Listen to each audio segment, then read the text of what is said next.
Copyright in these lectures is either owned by the ANU or a third party who has licensed the ANU to use it. Students may use the recording for personal study only. No lecture may be communicated online, copied or shared without the prior permission of the ANU.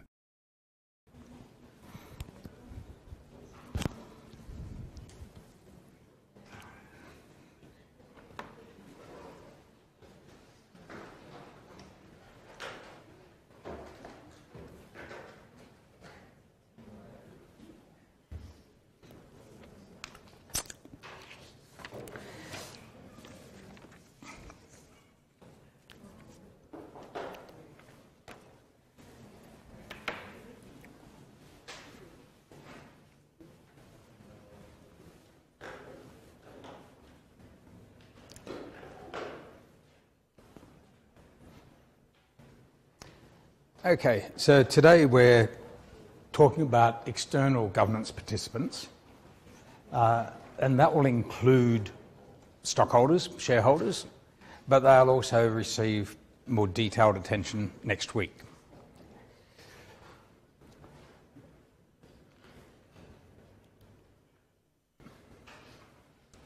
So let's start off with what we mean by an external governance participant, and the concept is simple. It's any party that can influence the actions of the corporation. Now, you might remember last week I told you about a stakeholder, who we're going to be talking about again today. But a stakeholder is any party who can affect or is affected by the actions or policies of the corporation. So the question is, what's the difference? The answer is only a little bit. So a participant is always a stakeholder, because a stakeholder is anyone who can affect or is affected by. So if you can affect the corporation, you're a stakeholder, and a corporate governance participant is someone who can affect the corporation. But a stakeholder is only a participant only if they can influence the corporation.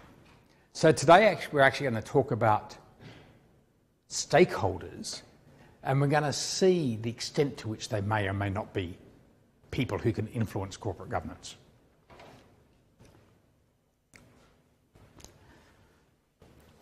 So these lists aren't new to you. We introduced some of them last week and you've read about them in your textbook. So here's a narrow view of stakeholders. And we'll talk about a selected number of these in a little bit more detail in a moment.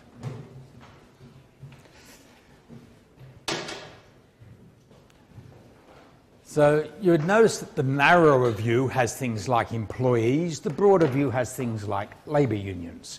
So they're ones with less direct engagement with the corporation. So the idea is a labour union can certainly affect a corporation, so they're going to be participants in the process, but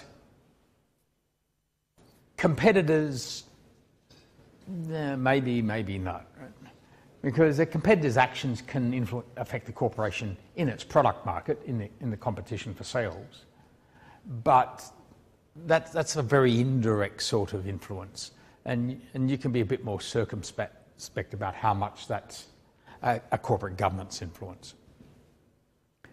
Except, of course, where there's industry leaders and corporations follow their industry leader somewhat because of competition pressures, then they might try and emulate them in more ways than just how they do their marketing.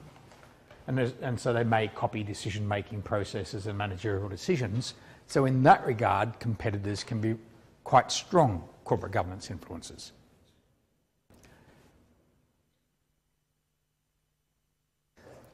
That sort of highlights the idea that some influences can be direct and some indirect. Possibly all participants who can influence directly can also influence corporations indirectly. But there are some stakeholders whose influence is only indirect.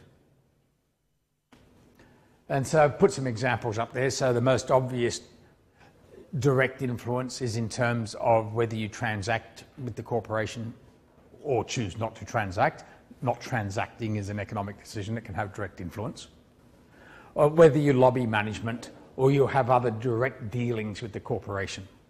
Whereas indirect tends to be often targeted at more corporations than just one, but can focus on a single corporation.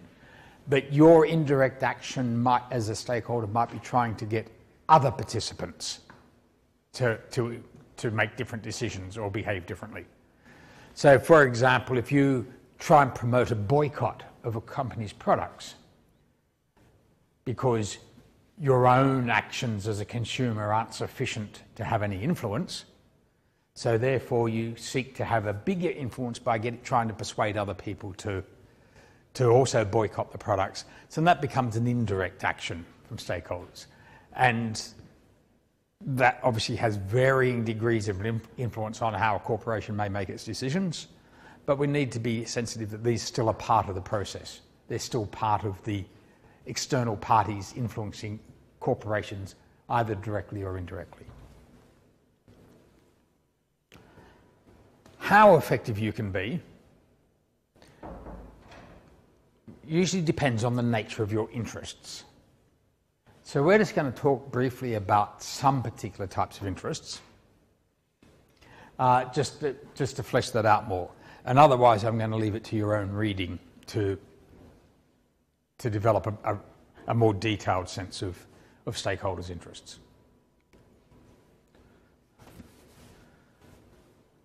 So it's not an entirely random list.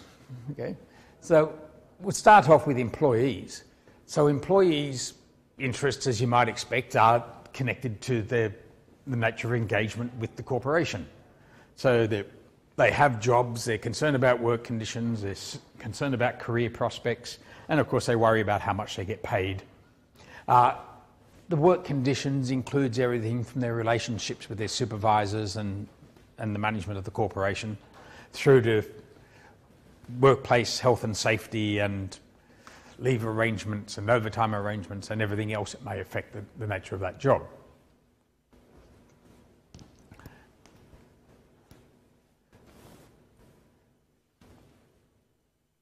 All of those concerns tend to have some sort of immediacy or direct connection with the corporation. The suppliers and creditors are concerned about their existing contracts. I lump them together, you don't have to. Some people will list out suppliers and creditors as separate things. But in most commercial arenas these days, most suppliers are creditors. There's not too many cash-based transactions taking place. And so they're usually concerned about, one, the terms on which they're doing trade with the corporation, which means if they're extending credit, they're concerned about corporate liquidity, their ability to pay debts as and when they're due. But they're also concerned about future relationships. Are they going to engage in future transactions with the corporation? So again, all that has a high level of immediacy. It's all quite direct in terms of what your interests are.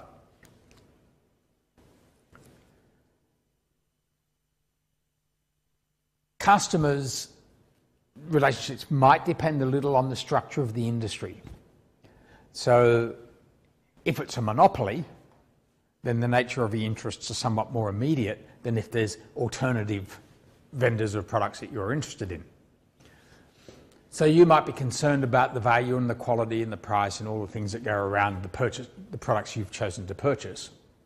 You might be concerned about ethical attributes of the product if they're important to your decision making, and then about the reliability of those, or motivating your supplier to be more ethical in their supply chain management and the way they deliver products.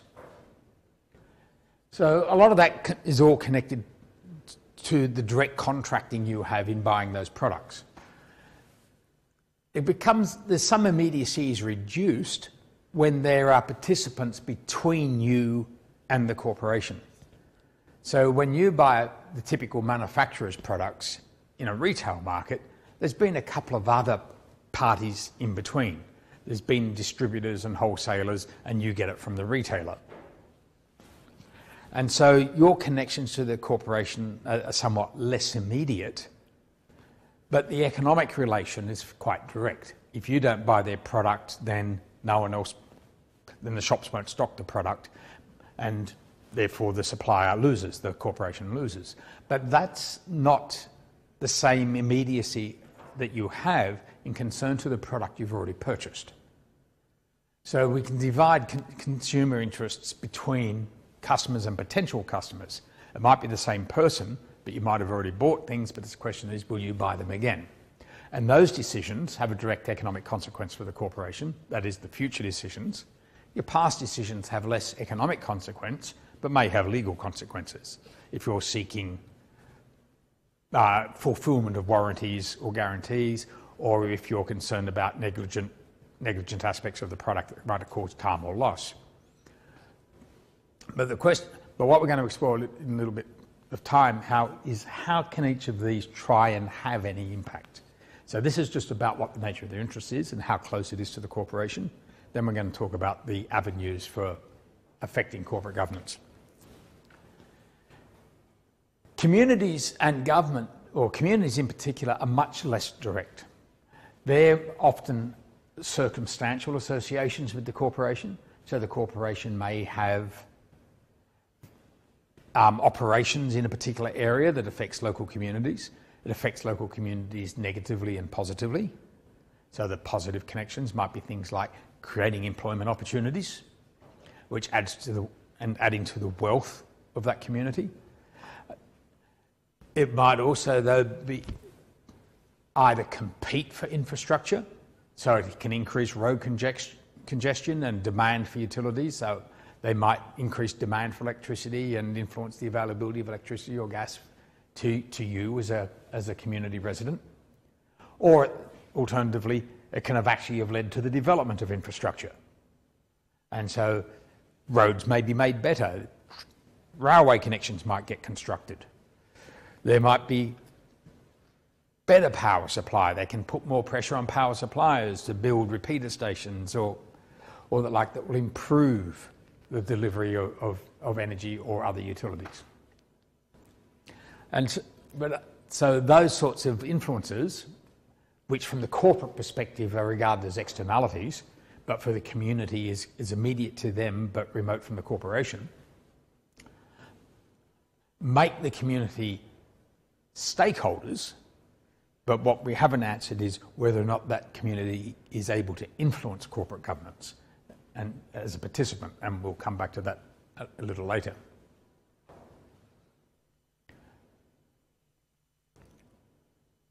Government's role is a lot more complicated, and we're going to talk about it in various stages, including in week 5 when we talk about regulation.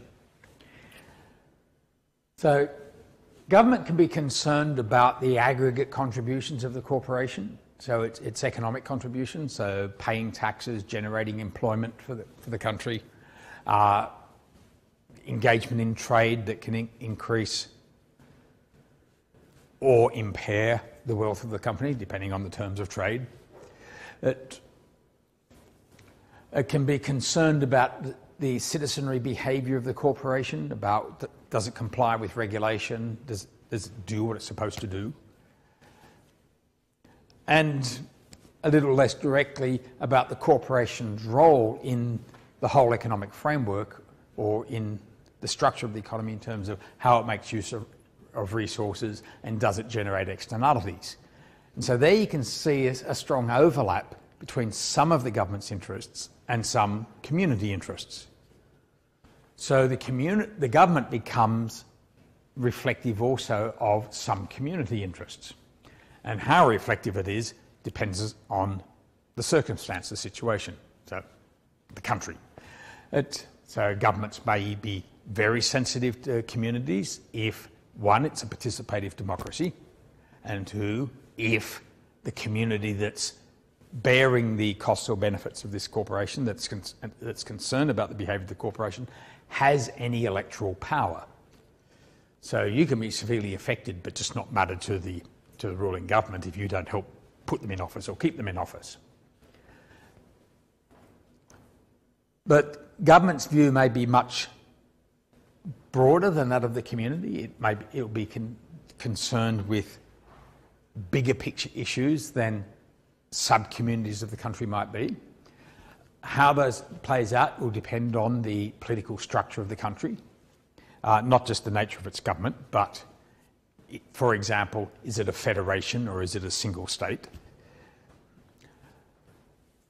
Because federations will introduce more layers of government, may have different responsibilities for regulation and representing community interests compared to the federal government. And the federal government's aggregate view might be quite different to what the aggregate view of a government in a state might be, because it's got to be concerned about competing states' interests. So in a jurisdiction, say, like the United States, where we've got 50 states all competing for different resources or opportunities, and how they may choose to regulate or how they may choose to engage with corporations might be quite different to how the federal government will choose to do it. So as an example, in the US, we see cities and states providing tax breaks to corporations to get them to base operations in those locations, whereas the US federal government might be quite indifferent as to where in the country the corporation place those operations, so long as they're in the country.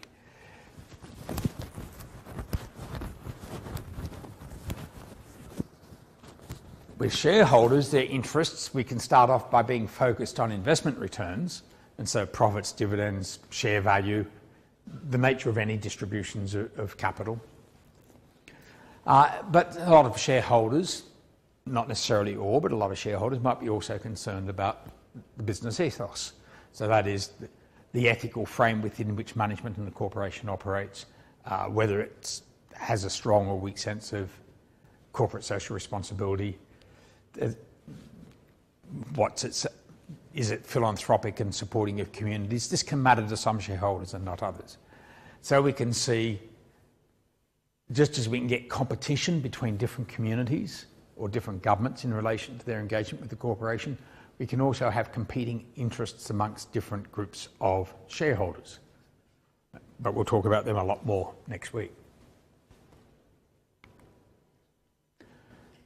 So if we're going to talk about but not resolve the issue about what constitutes a legitimate stakeholder interest. So for example, as a competitor, I'd be very interested in knowing the trade secrets of another corporation. But we might not regard that as a legitimate interest. Now, that's not as straightforward as it might seem. So, for example, if a corporation has trade secrets that allows it to develop a product exclusively and therefore charge very high prices for, let's say, a drug that cures some particular disease that's problematic, we can imagine that other participants would like to see that intellectual property made generally available so we can force the prices of those sorts of drugs down and benefit more people. So there's community and political interests that might want to see trade secrets revealed, but we've got the trade-off against other community or political interests that would see the need to protect trade secrets in order to encourage corporations to invest in research and development. So the legitimacy question isn't quite so easy to determine. But when we are judging legitimacy, and so we see in the highlighted bit there that the concept of legitimacy is about whether or not something is desirable, appropriate within some socially constructed system of norms, values, beliefs and definitions. Well, those norms, values and beliefs can be based either in an individual's view or a collective organisational view or a societal view. And different societies, different organisations and different individuals may have different perceptions of what is desirable or appropriate. So the problem we have in deciding whether or not a stakeholder's interests are legitimate is that it's actually culturally framed. So in what is regarded as legitimate in one market, in one country, might not be seen as legitimate in another.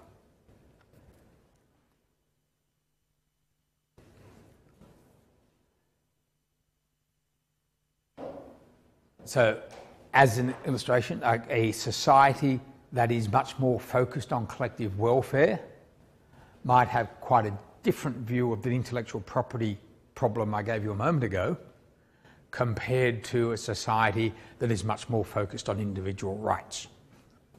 And we see those sorts of differences across countries around the world. So we'd see the US as being highly individualistic, and we might see Sweden, say, as far more collective and welfare oriented. And they may present quite different collective views about how intellectual property should be protected for the benefits of the party that holds that IP versus the interests of society.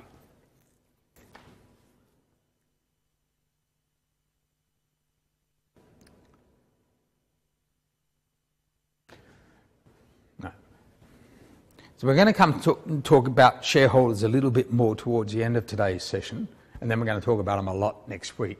So in the meantime, I want to focus a little bit on the non-shareholder external stakeholders.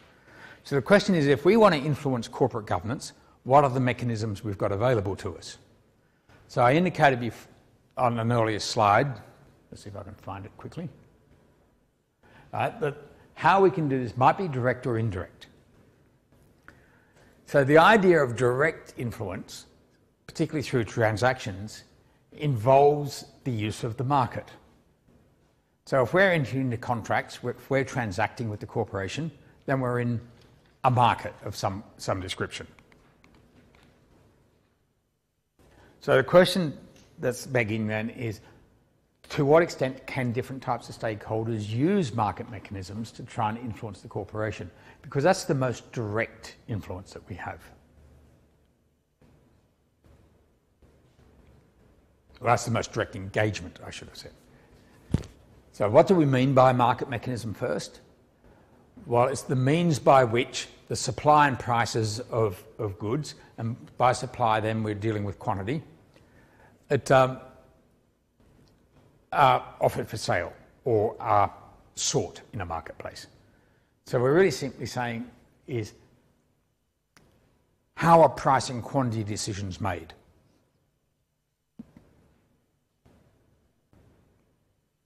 So let's first go through some of the markets that we're concerned about in the context of corporate governance. So if we're talking about customers or suppliers, which includes creditors, or if we're talking about competitors, then we're operating in product markets, be it for goods or services.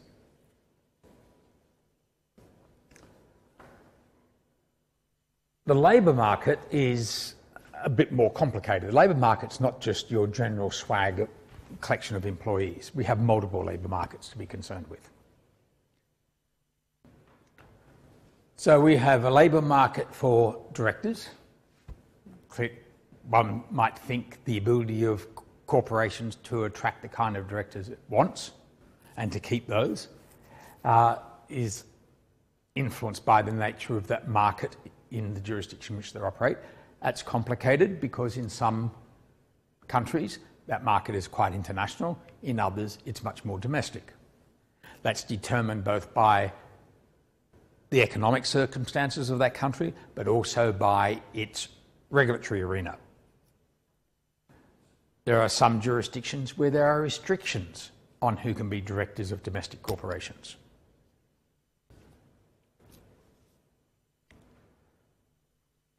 So some jurisdictions won't allow the majority of the board to be non-domestics, non-residents. They are required residency for this to be regarded as a domestic corporation, even though it's incorporated there. And then there are other countries that couldn't care less, that they don't regulate in that regard at all. The executive labour market is obviously influenced by the immigration rules of a country as to how international that market can be, and of course the structure of the economy in terms of the likelihood of being able to attract different types of executives to that corporation, which often means to that country. Historically, we didn't talk like that because historically the market was much less international. But over the past 25 years, we've seen a huge increase in the level of internationalisation of the executive labour market. affecting the vast majority of countries. There are some countries, of course, that politically choose not to be affected, not to be internationalised. And so we'll see some countries that simply put major immigration barriers in place that makes it rather difficult to bring executives in from other countries, and others that make it easier, and there's lots of countries in between. The same's true of the more general labour market. So all the employees below the executive band, if you like, which is kind of it's not really a neat definition of a market. There's lots of layers of what we might call executives. But I was really talking about there the senior executive market, so like the chief executive officer as the starting point, and whether you go to other chief officers is something you can choose to ponder. But once we get down into the middle management, then we're really talking largely about domestic markets. But those markets can still have different degrees of internationalisation. That is, they're influenced by the ability of the mobility of labour and the openness of the country to allowing that sort of inflow of labour. But when we say employees, we don't just mean some strict definition of employee. We're including everybody in that, contractors and the like. So we can talk about employees, though, as individuals. So what I meant by that, is I don't want to get into a discussion about the definition of an employee, right? Because basically, if you're selling labour to the company, we'll call you an employee for this purpose. But we can be talking about the individual as a stakeholder. We can be talking about their representatives as stakeholders. So we talk about employment agencies, or we can talk about, which includes some contractors. We can talk about unions. We also have to pay attention to competitors in this marketplace. Competitors does not mean your competitors in the product market.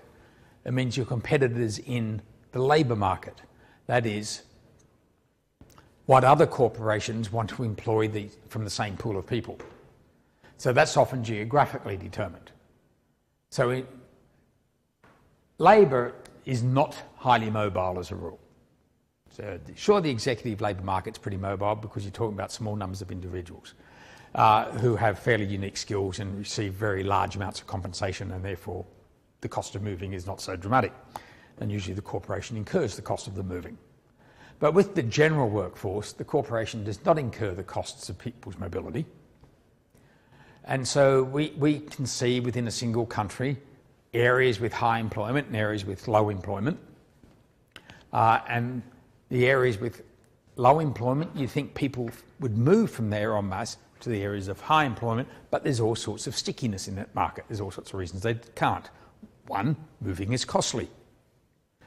It's costly in financial terms. It can also be costly in personal terms, in emotional terms. They're not going to dislocate and leave the area where you have your roots or your family and all your connections to go and start off as a complete stranger in a new location, or you're less willing to do so.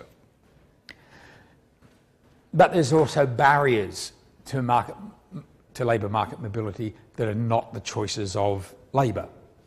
And so immigration restrictions being one of them, being the most important one.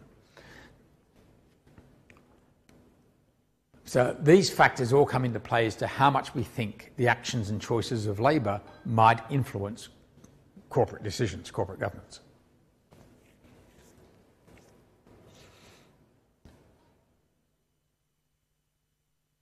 In capital markets, we have equity providers and we have debt providers.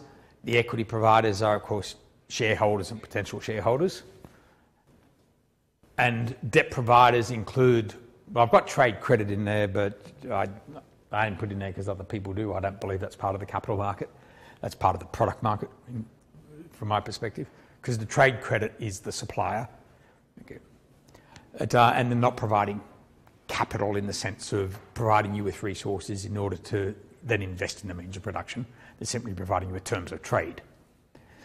So Lenders, however, who provide loans or debt facilities, so financial institutions primarily, or investors who buy debt instruments, such as bonds. Each of those can be involved in direct transactions or indirect, and we're going to talk a little bit about that again later today, and I'll do it in the context of shareholders, about how do shareholders actually engage with the corporation when it comes to the provision of capital. Because it's a little bit more, well, it's not more complicated, it's a little bit different to the way it's sometimes presented in introductory texts. So they are some of the markets in which we're concerned. Now the question is, how does this actually work, or what will stop these markets working? So this is background information, and we'll deal with some particular examples in a moment.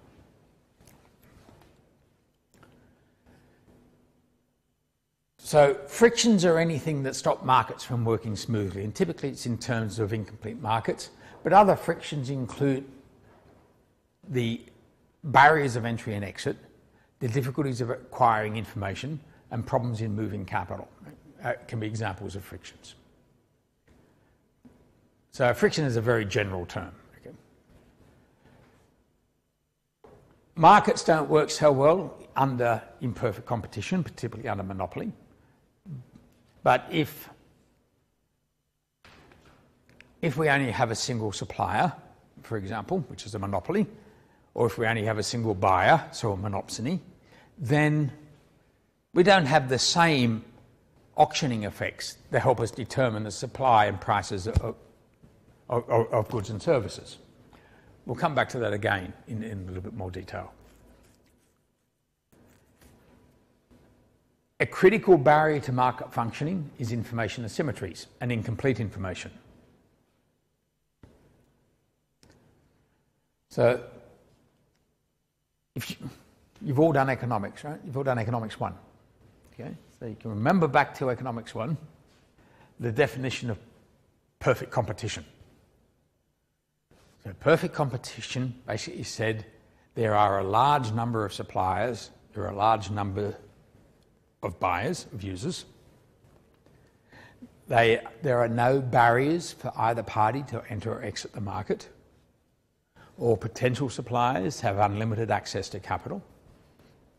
And all participants in the market have complete information sets. So we all know what is the distribution of potential future states and what the value of each product or service will be in those future states. So we can all work out its best value in use to us now. And so then the market supposedly works like an auction, where each party can pay up to what they think it's worth, and each seller will only accept what they think it's worth. But through that process, we should reach a price in the market that equates the prices being paid by users to the value that product represents to them when they know what they can do with it into the future. Now, we don't have any markets that in any way resemble this, right? This is a concept that's useful for economic analysis. It's not a concept that's useful for describing how people actually behave. It's the imperfect competition, which is what we observe in the real world. There are many barriers to entry and exit in markets. So most industries have high setup costs, or capital markets are rationed. There's a limit to capital. Remember, capital only comes from savings. There's no other source. So we have to have vehicles in place, mechanisms in place that allow savings to be mobilised, to be aggregated and provided to potential users of that capital, the borrowers or the entrepreneurs who need capital. For that, we can't do it in one-on-one contracting because there are too many barriers. Right? That market is full of frictions. So if you're an individual, you can't sort of go around the world and find all the people who might want to invest some money in your project. right? We need intermediaries for those markets to function. Our intermediaries are either going to be in the form of financial institutions, so we just use banks as the classic example, or aggregated marketplaces like stock exchanges.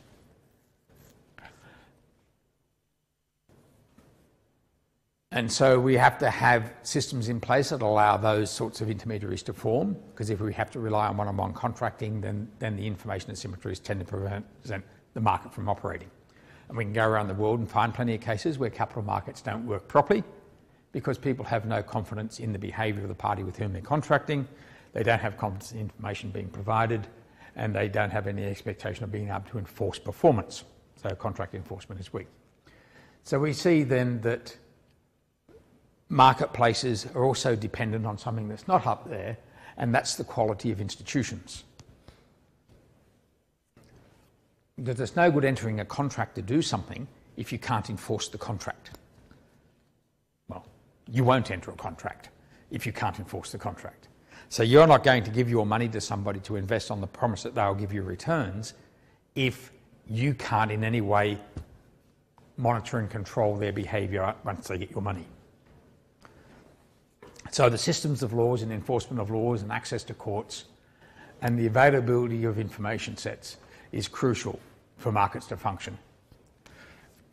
And so since we have imperfections in all of those things, all markets are imperfect. However, where markets fail the most dramatically for some stakeholders is because they're not in a marketplace. So some stakeholders can't enforce their views, their preferences through exchange relationships because they're not in any exchange relationship. That is, their engagement with the corporation is indirect.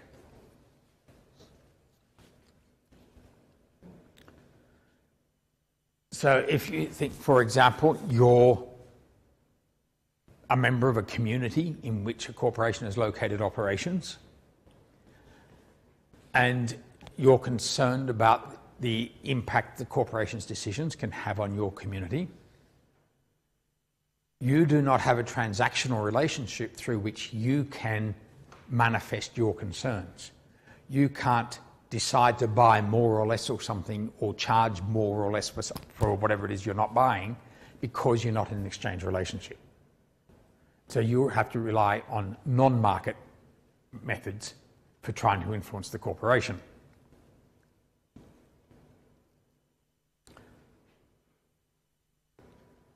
So typically where we see no exchange relationship, it's because the stakeholders' concerns are either attached to public goods or quasi-public goods. We don't have any real public goods.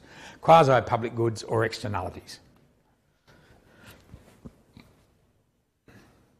So examples of externalities are things we've already talked about, such as, well, public goods also, or common goods can also be examples of externalities. The externalities are things like when the corporation increases wealth in the local community, and others can benefit from this. It brings in other corporations or other commercial activity, and everyone prospers. The corporation doesn't directly capture the benefits of that increased wealth, so for the corporation that's an externality. It's a consequence of their business, but they don't receive the benefits of it. We're usually more concerned, however, about the negative externalities. So when the corporation causes increased road congestion or rail congestion, or if it causes environmental impacts, so air pollution, and it doesn't bear the costs, or the costs of that, other people bear the costs. So if you're in Sydney and you get stuck in traffic, and you can see all the delivery trucks around you and all the people trying to go to work for various corporations, you can't transfer the costs you're incurring to the causes of that congestion, bearing in mind that you're also contributing to the congestion by being there. But the extent to which that congestion is caused by people going to and from work or delivering goods on behalf of a business or delivering supplies to the business, those costs aren't borne by the corporation. or not all of them. They also suffer from the congestion, but they don't bear all the costs. So they're externalities. If you put out air pollution and everybody else, so community health bills increase, human suffering increases, farmer productivity might decrease. The factory putting out that air pollution might get fined, but it's not going to otherwise incur the costs of the damage that it's caused. So that's an externality. So externalities stop markets working properly. Because if we go back to our perfect competition market, in the competitive market, what we're seeking are pricing mechanisms that will induce the most efficient allocation of scarce resources. If resources are unlimited, we don't care about their allocation. Right? Everyone can use as much as they want and not interfere. But all our resources are finite. So we're actually concerned about allocating them in the most socially efficient way. And we can try doing that by central planning, by having a government that decides what it thinks is the best way to allocate resources and allocating them accordingly. Historically, that's not worked out well, that it's rather difficult to work out socially optimal baskets of goods. Turns out sometimes people need things you didn't anticipate and didn't need as many of something as you thought they would want. It's also the case, of course, that in centrally planned economies, there are still humans involved with self-interest elements that impede with that sort of decision-making, and there's no market discipline to constrain that. So if we look at market-oriented states, where they're relying on the pricing mechanism, for the pricing mechanism to work, first there has to be direct transacting. There has to be people selling things and people buying things. They have to be well informed. They have to have, if not perfect information sets, close to it, like at least full information sets, and they all have to know what the other party knows. You can't have information asymmetries, because otherwise you get unequal bargaining. You have to have anyone with an alternate use for the product in a position to be able to bid for the use of that resource. And anyone with a product to sell has to have access to the market to make it available. And then the idea is that everybody will go and buy what it is they prefer, and the amount that they pay determines how much the producer has in order to be able to bid for more resources. That only works in any optimal sense if everybody bears their own costs and bears all of their costs. If one producer can externalise some costs and avoid them, they can afford to bid more for a scarce resource and redirect it to a less social, and therefore charge a lower price than it really costs to produce. Therefore, people will overuse that product and underuse the product that's bearing all of its own costs. And that won't actually mirror the socially optimal outcome. That won't give you the socially optimal outcome because of these other costs then people are bearing when they weren't the users of the product. That is, the externalised costs. Cost externalities lead to low competition or impaired competition that impedes the market mechanism.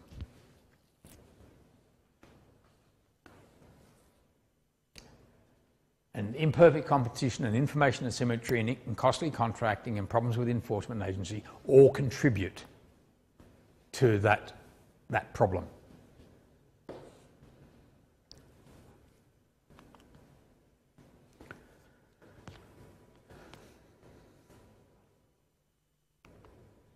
I've reached the wrong point. Let me go back.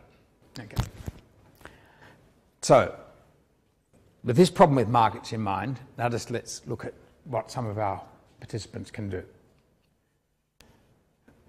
So for customers or suppliers to impact on the corporation's corporate governance, their decisions to buy or not buy or how much they're prepared to pay has to matter. And so we get into a little bit of a conundrum here. You might be able to think your way through it, but I'll present it as a conundrum. If we have perfect competition, where there's huge numbers of potential buyers and large numbers of sellers, would we expect any individual buyer to have an influence on any individual seller by simply choosing not to buy their product? We might think the marginal impacts are trivial because there's plenty of other buyers to replace them and you have plenty of choices of other sellers. So it may well be that the more competitive a market, the less any individual buyer can influence corporate decisions. But in aggregate, it's a different story.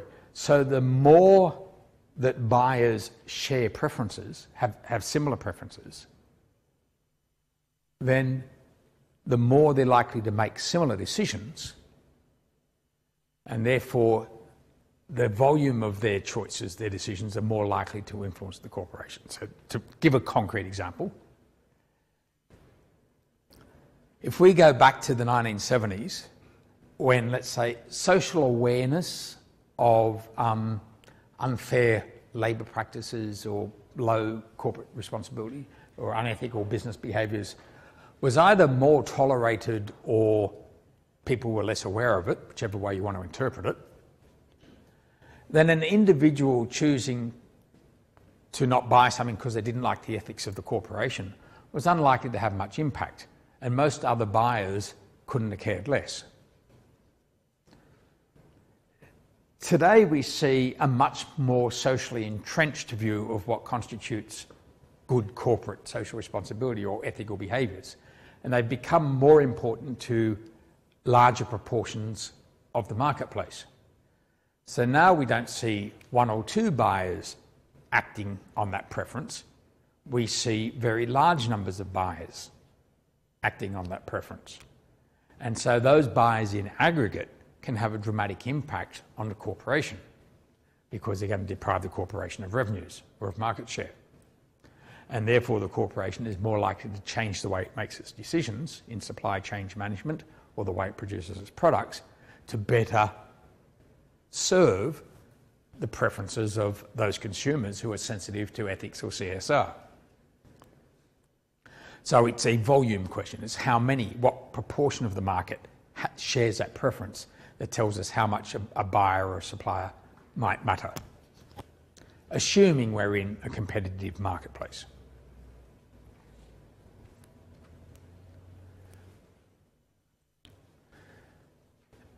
If we go to capital markets, for example,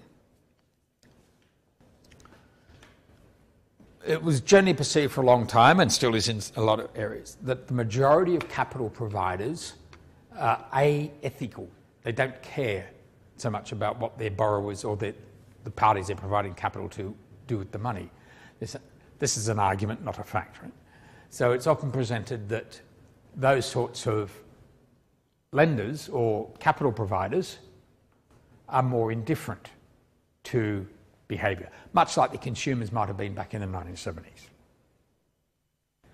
Now, we know that's not quite true anymore, and we have lots of ethical investment funds and they're attracting larger and larger proportions of the available capital for investment in the market on behalf of other parties, and lots more people voice their own concerns.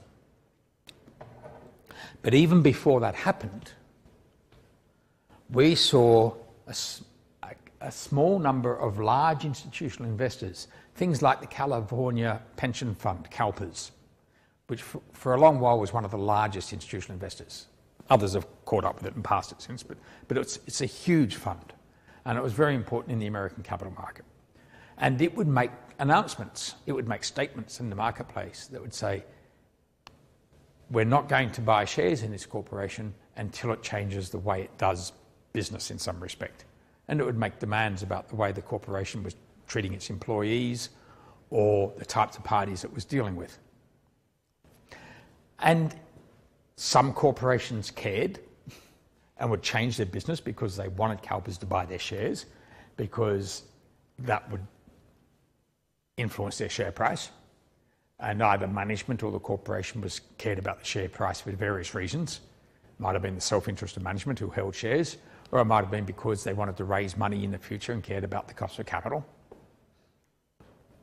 And some corporations couldn't have cared less. And management would just say, well, if CalPERS don't want to buy the shares, that's CalPERS' business, and we don't care. But what we saw was, because CalPERS was such a major player, then their influence on the market was almost as though they were directly contracting with the corporations.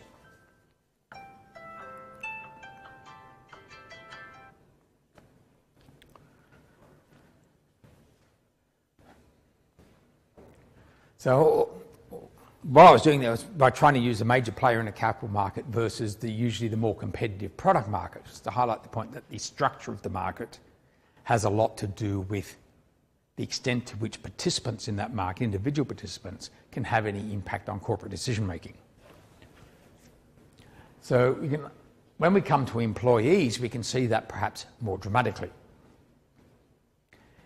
Individual employees working in factories and offices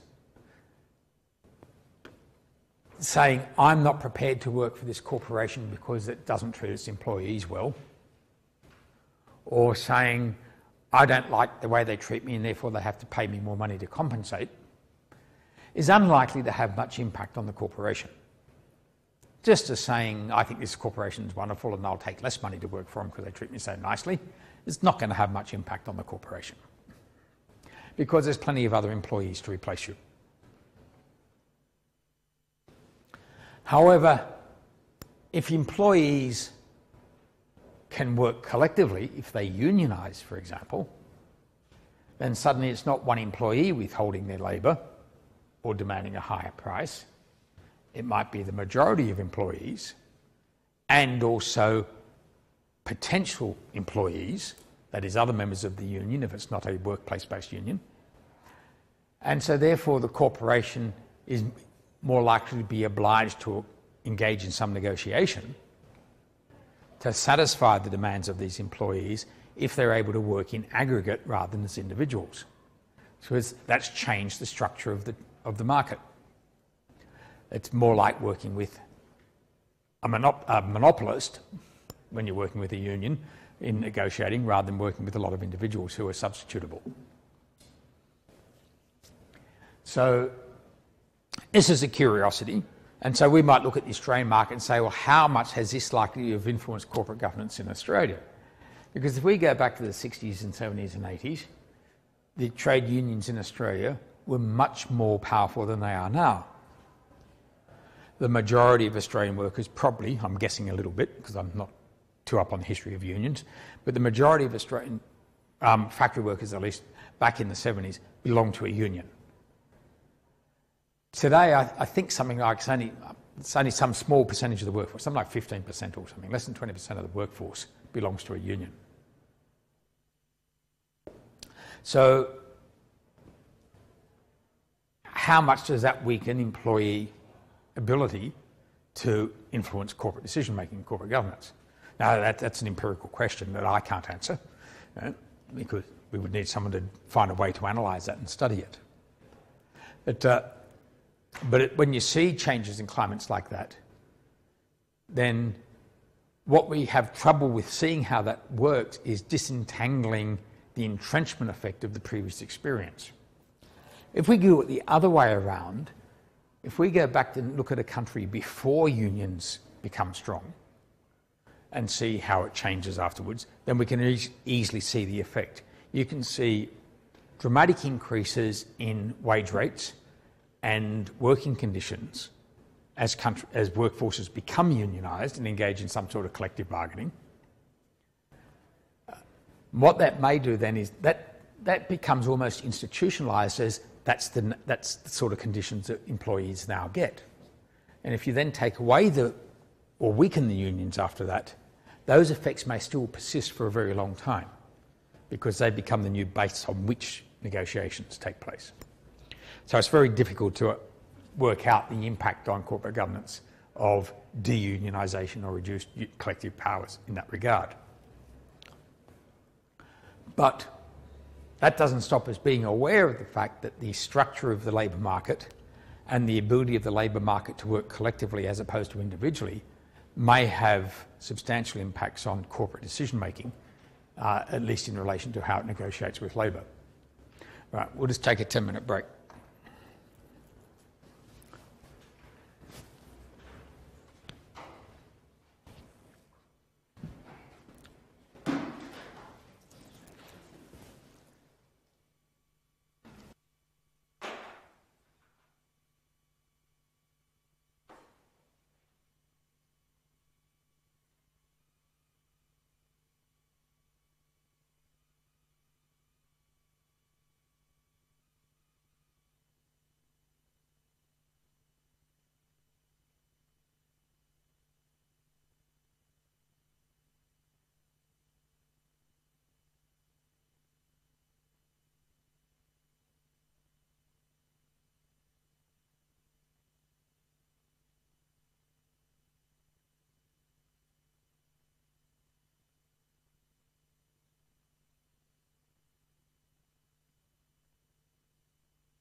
Okay, we've got everyone back.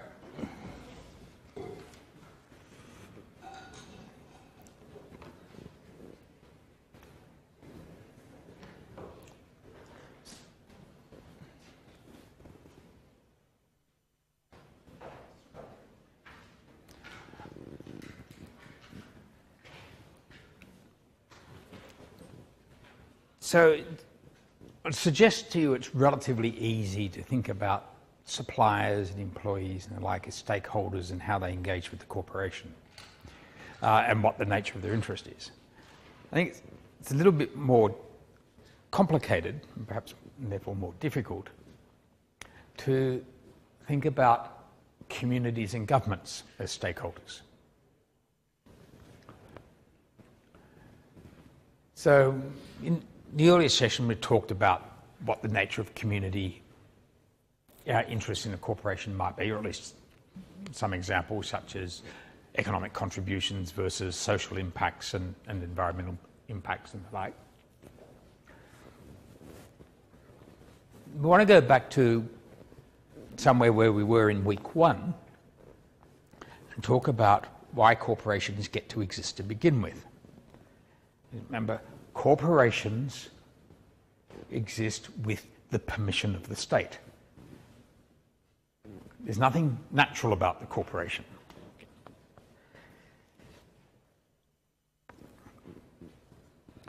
So corporations as legal persons require regulation for them to be in existence.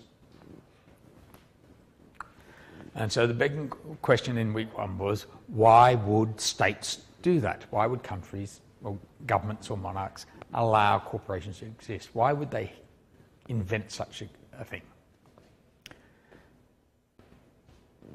So we know the original purpose of it was to create some form of perpetual existence separate from humans, separate from individuals.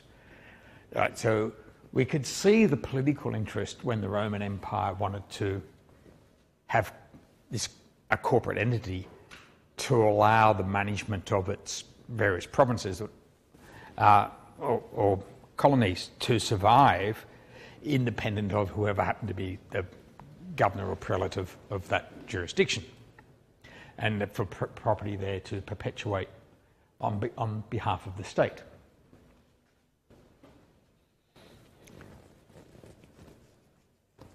When we look at the copper mine in Sweden that was incorporated back in whatever it was, the 1300s or something, when they created this entity that allowed this mine to exist for the good of the people in some form of perpetuity, not owned by any particular person, there was seen as some sort of state benefit in that.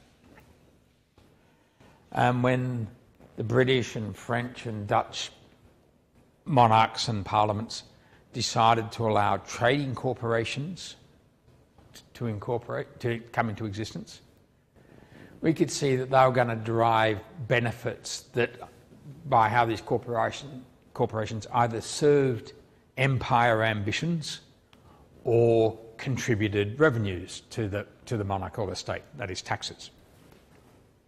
And we could see those benefits.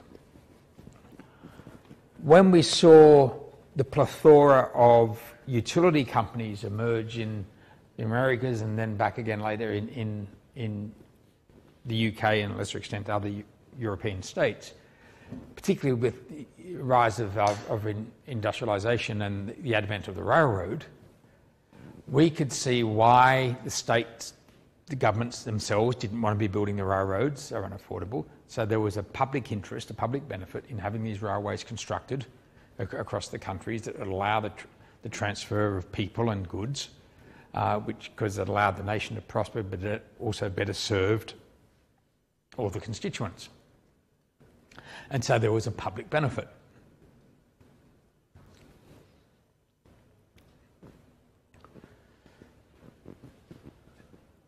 So the motives can be evident, and when we look at current forms of incorporation, maybe the state motives are a little less clear.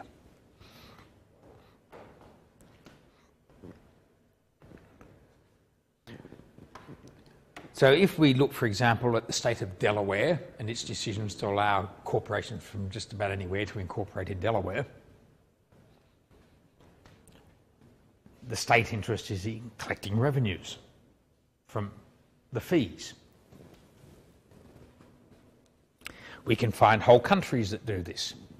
If we look at some of the more famous tax haven countries, like Liechtenstein, or Switzerland, or perhaps the epitome of them all, the Cayman Islands. And so in the Cayman Islands, there's a population of about 60,000 people, and about 120,000 corporations, none of which operate there. So the Cayman Islands have this corporation called the Exempt Corporation. You can get any one person that can create such a corporation. All you have to do is pay your fees. It's about, I think, $600 or $700 to set up such a corporation, and you pay about that much each year in annual fees to have it there. It'll have a head office incorporation in the Cayman Islands. There's one building in the Cayman Islands that is the head office of 20,000 corporations. Which, as Obama said, it's either a really, really big building or a really, really big scam. Now, why do all these corporations choose to be there? There's zero tax in the Cayman Islands. For anyone, zero tax. Okay. Mind you, if you go and buy a loaf of bread, it will probably cost you the equivalent of $15 or $20 because the sales taxes are so high, but there's no income taxes. And corporations there are not obliged to provide financial statements. There's no disclosures. And if you want to try and find out who the beneficial owner of a corporation is there, be prepared to pay probably more money than a corporation paid to incorporate and spend a lot of time digging through the registry trying to find it. It's very difficult. But the Cayman Island vows and declares it's not a tax haven. It's a financial centre, it says. It doesn't have a stock exchange, but it's a financial centre. So you've got to think, what's their motive? Really obvious. It's a source of revenues. So we have this bit of a quandary, right? So we can look at historical states and a lot of modern states about why they allow corporations, and we can look at the economic activity of those corporations, how they're facilitating the productions of goods and services, how they're engaging in markets and helping develop economies. So they're contributing to economic prosperity in these countries. So we can understand that aspect of motive. The more begging question is there a social contract? By incorporating in a place and doing business there, have you entered into a more elaborate agreement socially that says you will pursue particular purposes and operate in particular ways that are consistent with that jurisdiction, that location's ways of doing things, its norms and institutions? So this is an unresolved question. And the question can be looked at in two ways. You say, do corporations have a social contract? Or we can say, should corporations have a social contract? And your answer to those two questions might be different. Also might be the same, but it might be different. The should is one you can answer for yourself. The do is one that we can try and talk about a little more.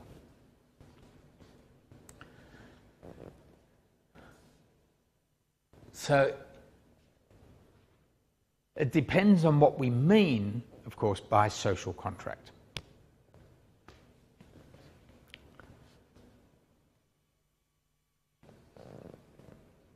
Because we can identify the different incentives for different states in allowing incorporation, but that's not quite the same as saying Therefore, that's an obligation corporations must accept to be there.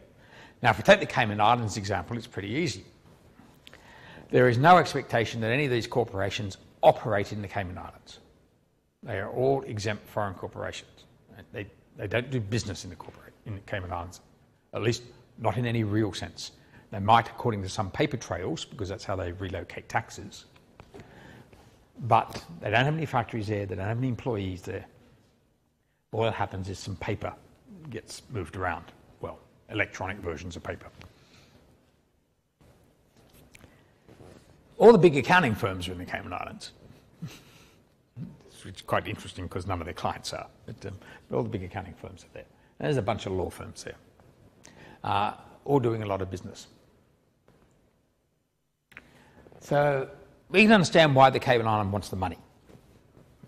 It's a way of helping fund what would be otherwise a very impoverished community. Having said that, its GDP, I think, is about $50,000 per head, which is pretty high. There's lots of Ferraris and Lamborghinis in the Cayman Islands. And there's a whole bunch of people that live in total poverty and can't afford to pay their rent or mortgages. So it's a very strange country for a country of only 60,000 people. So you can say, do the corporations have a social contract with the Cayman Islands? And she says, well, they don't do any business there. So it doesn't make sense to talk about a social contract there. If you're not actually doing anything in the place, how can there be a social contract? When you say,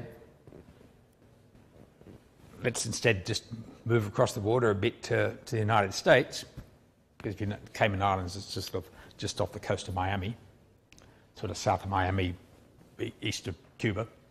But if we just move back to the United States, and there's plenty of US corporations that have their subsidiaries in the Cayman Islands, incorporated in the Cayman Islands. So let's just treat the Cayman Islands subsidiary now as an artefact of that corporation, because the real corporation, the holding company, is not in the Cayman Islands.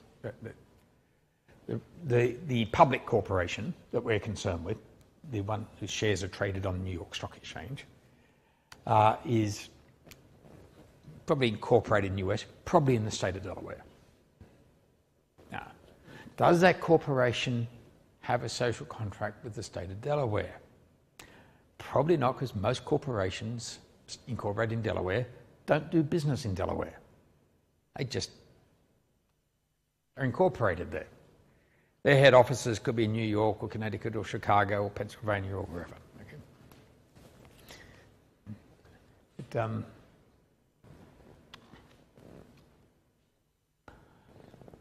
do those corporations doing business in the United States have a social contract with the larger United States, with the country?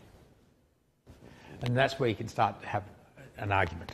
Now, it's a little bit problematic in the sense, from a jurisdictional point of view, because it's not the federal United States that allowed the corporation to incorporate. But it is everybody still in the different states, or in the US in general, that allows the corporation to do business there. So if corporations have a social contract, it might be in terms of where they are permitted to do business rather than where the incorporation took place. So that's more like saying, does a person who does business in the US have any sort of social contract with the American populace, regardless of where that person's from? So the social contracting might attach to being permitted to operate rather than being permitted to incorporate. And if that's the case, then a lot of corporations are going to have numerous social contracts, if that's the case. Because that means if I'm a multinational business with operations in Africa, then in those African countries in which I'm doing business, I may have social contracts there. I may have social contracts in South America where I'm doing business. It might start to sound like I'm talking about a mining company. Or I might have social contracts in Canada or the United States or Australia or the other countries in which I'm doing any substantial business. Now, if I have a social contract, what's the delivery side? So if on one side I'm permitted to do business, what is it that I'm supposed to do in return? What's my side of the contract as a corporation or as the controller of a corporation? And so the answer is supposed to be to act in the public interest or to not harm the public interest. Now, the trouble is, that doesn't mean anything very specific.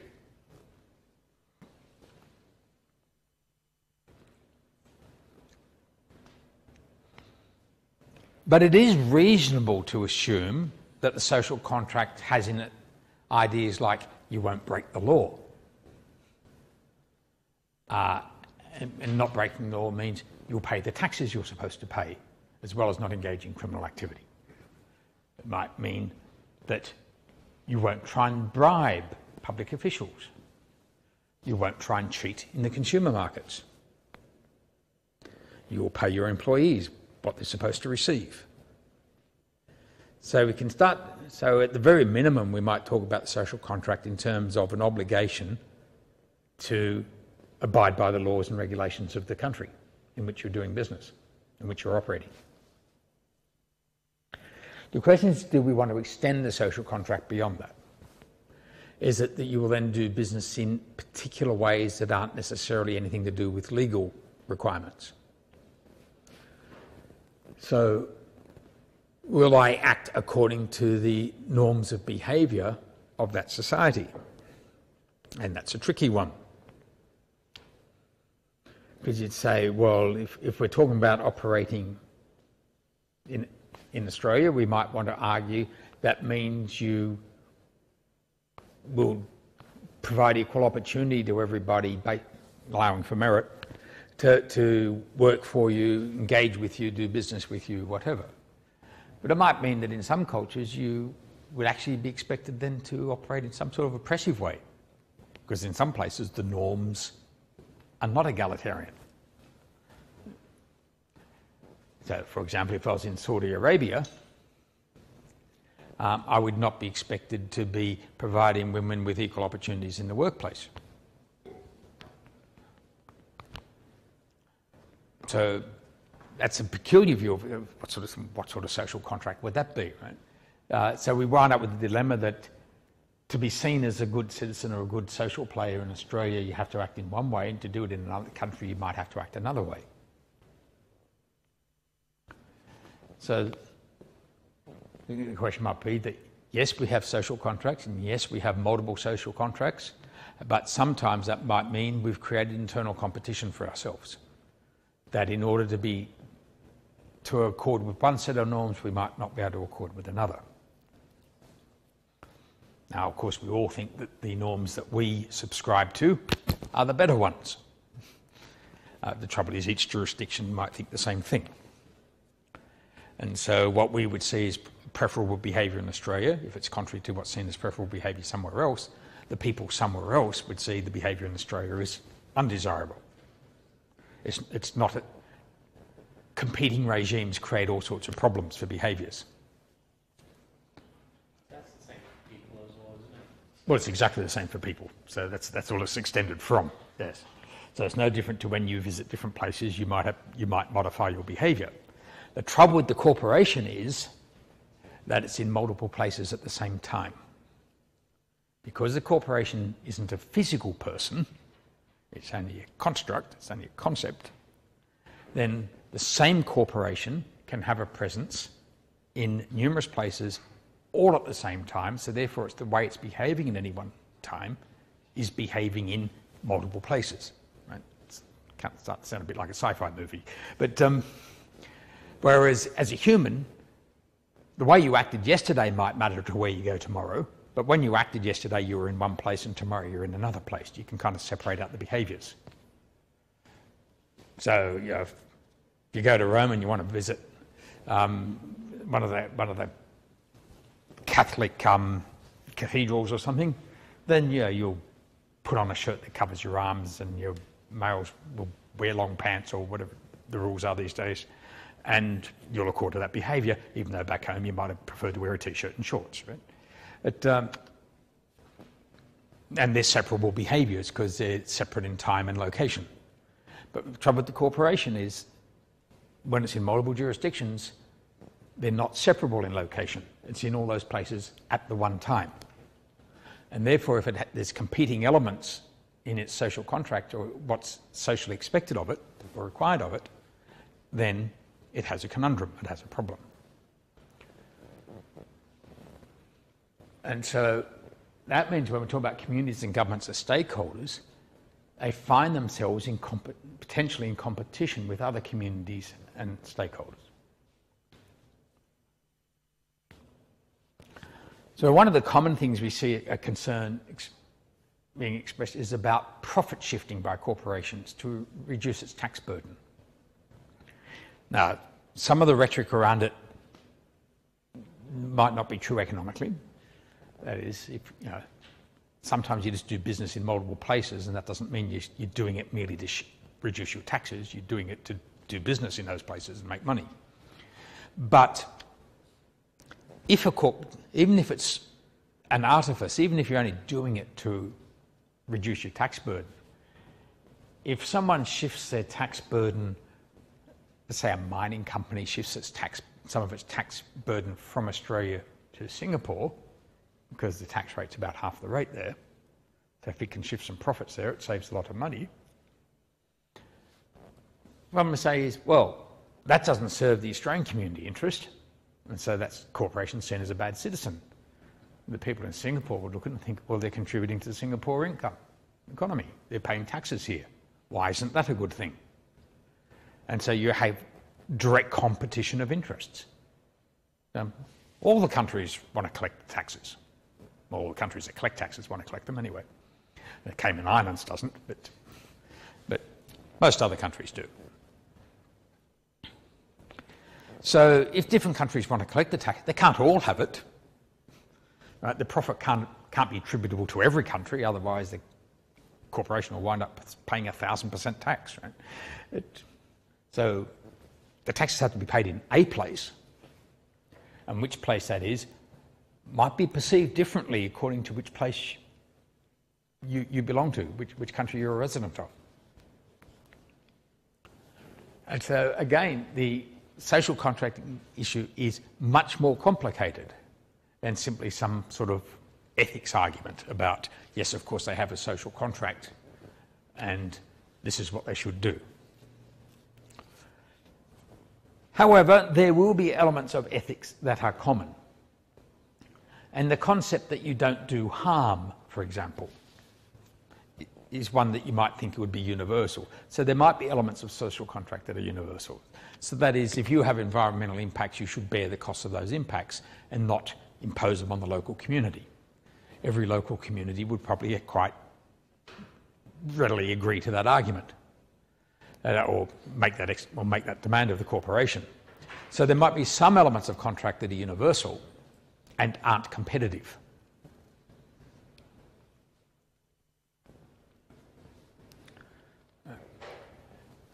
So with that last example, I talk about pollution. That's an example of corporations doing harm. Some corporations just do harm through management choices and practices. Some do it illegally, okay? Like bribery, corruption, product dumping, and various other frauds on markets. The question is, when a corporation does harm, should the shareholder in any way be responsible for that? Now, this isn't part of our discussion this week. I just want to present that this week because it's a segue after talking about things like tax evasion and stuff. So I want you to contemplate that for next week, because that's when we go back. I already gave you a clue earlier about whether or not I think shareholders own corporations, And this is tied to that question of ownership. But we'll explore that next week. In the following week, we're going to do more about communities and corporate and governments as stakeholders and the notion of the public interest, not necessarily social contracting, when we talk about regulation.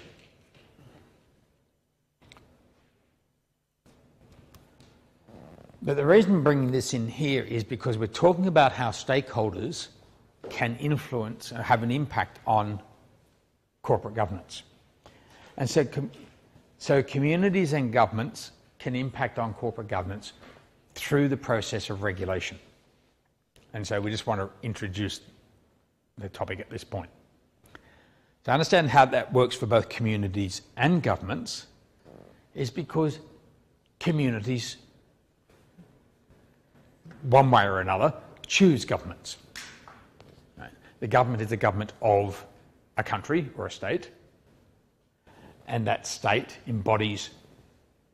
contains communities, and there is some sort of political process in there. Even in non-democratic states, there's some sort of process. It might not be a nice one. It might be just a very slow historical event. But even if it's one based on civil unrest and revolution and overthrowing one regime and replacing it with another, that's still a process. So a process doesn't necessarily mean democratic process. But if we use Australia as an example, governments are elected, members of the communities vote according to preferences, and they're voting to have those preferences implemented by government according to whatever offers and promises were being made by the people offering themselves for election. So the idea is the government has some undertaking to work in the public interest and to protect the communities that chose it, at least in some form. Now, of course, we know then from that description that those communities already have multiple preferences, and some happened to win in the ballot box and some didn't. And so if 51% of the community has one preference and 49% had a different preference, the 51% might be the one who's getting their preference fulfilled, which means nearly half the people are going to be unhappy with the choices. So this idea of balancing preferences based simply on electoral outcomes is difficult for our purposes. But if we say governments, no matter how they achieve office, right, they may achieve office in an uncontested way. Or they may achieve office through some sort of contested electoral system. But either way, we can say that that government's objective should be to serve the public interest. And somehow they're going to have to juggle competing interests and preferences in doing so. We'll talk about how that might happen in week 5. But it means in doing so, they will introduce regulations and rules for corporations. So the one we face the most common, and this is an argument you should be familiar with or will become familiar with, but over this course, is that one of our primary concerns with regulating corporations, or more particularly regulating the trading of securities in corporations, is to ensure that people are confident, have confidence in, and therefore participate in the capital markets. Because the way we framed the economic objectives has the capital markets really sitting at the base.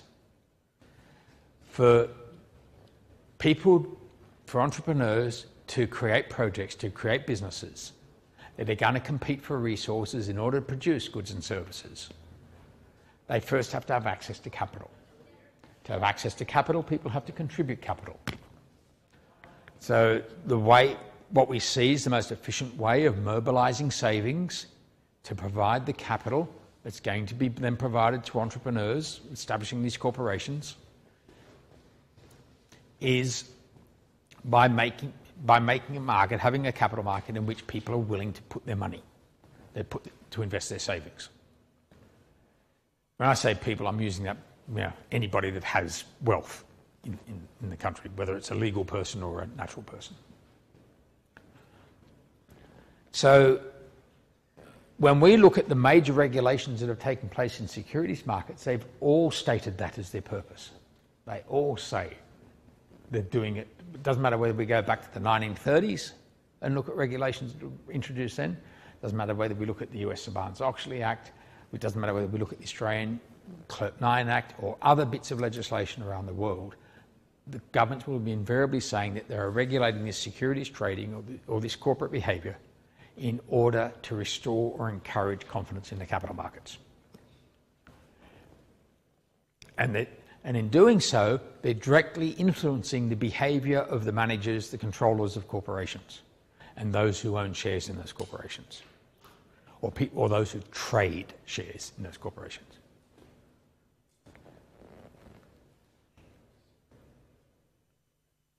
They're doing it because the market has failed in some way. We go back to 1929 Wall Street crash and say, how did the market fail? The market failed because one corporation's provided very little information. They weren't audited by independent auditors. And so there was no verification of the information, or very weak verification. The auditors were totally aligned with management at that time. That's just how things worked. And they were self-regulated.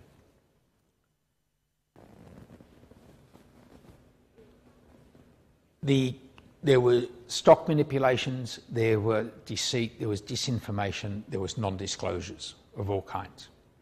And so the SEC legislation was actually only focused on securities trading, and it's primarily focused on the provision of information. That's its main focus. When we saw corporations engaged in union busting and labour oppression in the 1960s, the federal government introduced labour protection laws. When we had the advent of major environmental catastrophes, such as the massive pollution of, so usually, I'm just going to keep using the US as an example today. So when we saw the Great Lakes massively polluted and the major rivers being polluted, and we saw acid rain deforesting vast amounts of North America, they introduced environmental protection legislation and created the EPA, Environmental Protection Authority. When we saw lots of corporate scandals and things through the 1990s, they kind of didn't do much at all. They were sort of quiet on it.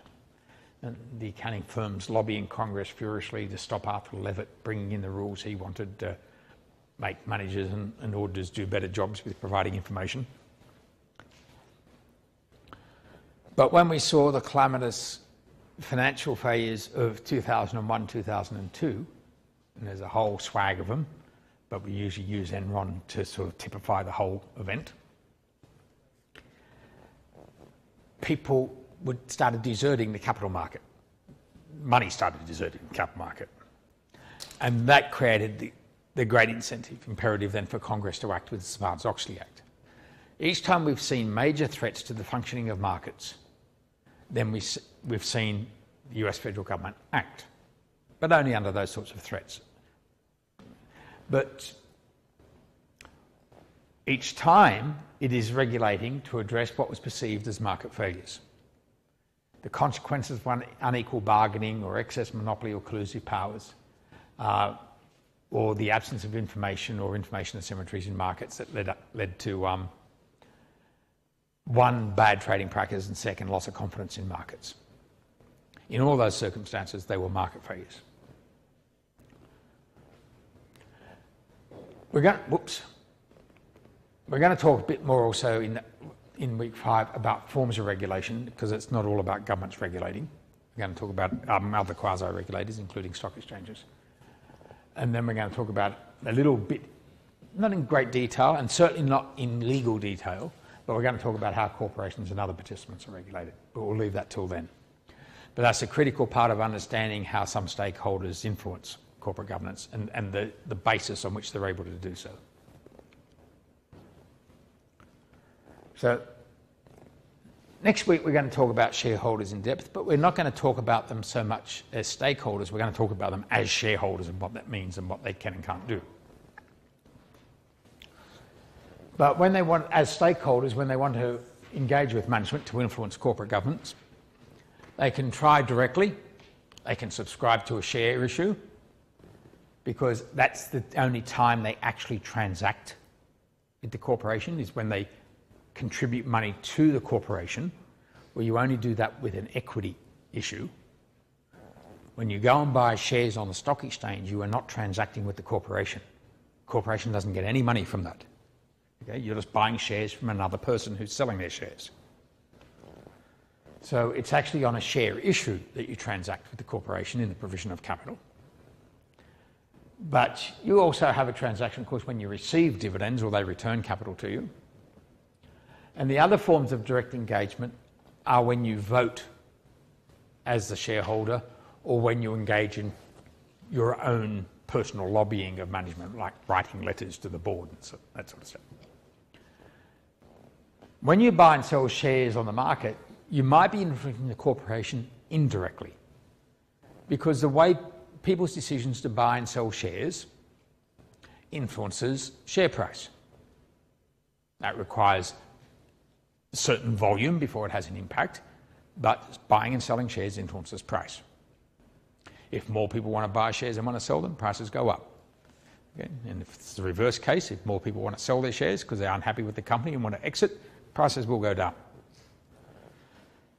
That does many things potentially with the corporation. It can send a signal to the corporation that shareholders are unhappy or happy with where the corporation's going or what it's doing.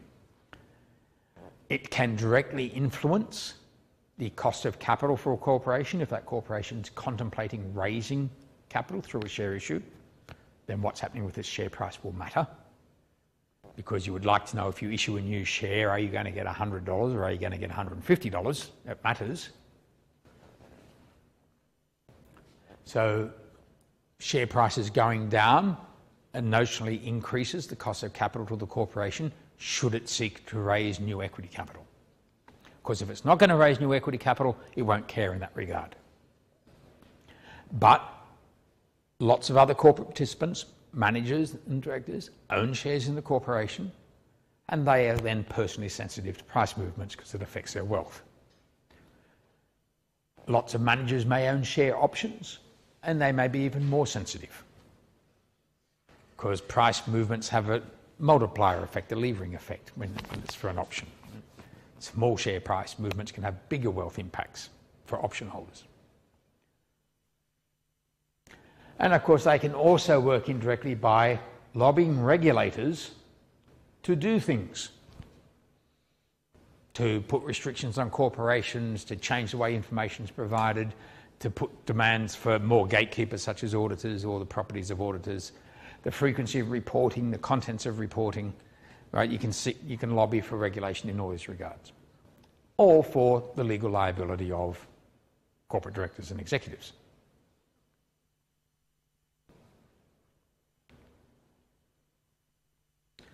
So this is more about what we'll go through next week when we talk about shareholders.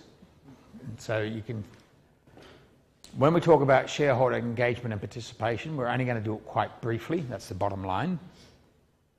Basically, I expect you to read chapter 13 of your textbook on shareholder activism and know what's in that, because we won't be repeating all of that content, but I do expect you to read it.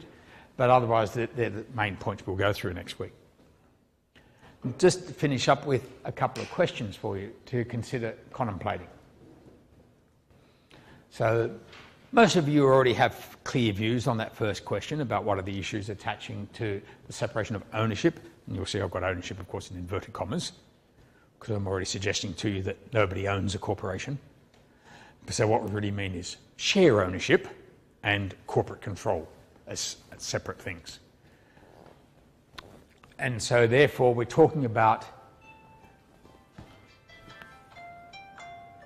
we're talking about corporations that have distributed or diverse ownership. We're not talking about corporations with a controlling shareholder when we say that. Although we can still have a very similar discussion about minority shareholders versus the control of the corporation. So hopefully you'll know that that underlies leads to what's usually referred to as the agency problem or agency theory or agency risk or the principal agent problem. They all mean exactly the same thing. And then we're going to talk about how does the market address this. And so the idea here is that we have a problem for stakeholders where the outside stakeholders versus the inside stakeholders, the controllers. And then we want to see, well, where does the market address this? So the comments we just had then about buying and selling shares or subscribing and lobbying play a part of that answer. And we'll just go through it in a little bit more depth. Okay, any questions? No? Oh, see you next week then.